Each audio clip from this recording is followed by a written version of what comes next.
नमस्कार शेतकरी बंधूंनो, कृषीपूर्व यूट्यूब चॅनलमध्ये तुमच्या सर्वांचे हार्दिक स्वागत. आपण जर यूट्यूब चॅनलला नवीन आला असाल तर चॅनलला सबस्क्राईब करा आणि रोजची विविध बाजार समित्यांचे कापसाचे बाजारभाव तसेच शेतीविषयक माहिती बघण्यासाठी शेजारी दिलेल्या बेल आयकॉनला प्रेस करून ठेवा. आजच्या व्हिडिओमध्ये आज आपण बघणार आहोत सध्या बाजारात कापसाची स्थिती कशी चालू आहे, कापसाचे भाव हे वाढणार आहे मित्रांनो, कापसाचे भाव किती वाढले याची संपूर्ण माहिती या व्हिडिओमध्ये आपण बघणार आहोत. तर या व्हिडिओ आपण शेवटपर्यंत बघा. चला तर मग सुरू करूया. कापूस आयातीवर 11% शुल्क लागू झालेलं आहे.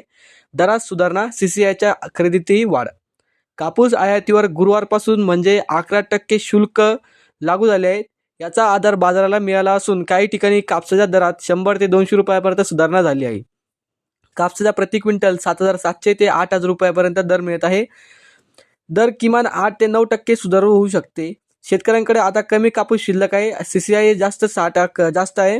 वाढलेल्या दरात CCI आता उद्योगांना कापूस विकेल, त्यामुळे दर वाढल्याचा फायदा शेतकऱ्यांना सरकारला जास्त होईल, शेतकऱ्यांनाही होईल, असे महेश शारदा माजी अध्यक्ष कॉटन कॉर्पोरेशन ऑफ इंडिया यांनी सांगितले. दर सुधारण्याचे संकेत आहे मित्रांनो. अजून कापूस आयातीवर 11% शुल्क लागू झाल्यास परिणामी लगेच बाजारावर दिसून आला आहे.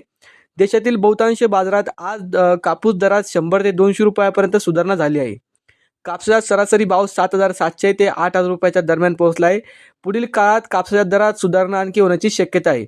सरकारने आयात शुल्क कायम ठेवल्यास पुढील महिनाभरात दर आणखी 200 ते 300 रुपयांची सुधारणा होऊ शकते, असा अंदाज अभ्यासिकांनी व्यक्त केला आहे.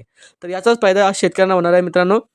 सरकारने 11% शुल्क हा आयातीवर लागू केलेला आहे, जो आतापर्यंत लावलेला नव्हता. त्याच्यामुळे बाजारातील कापसाचे भाव हे कमी होते.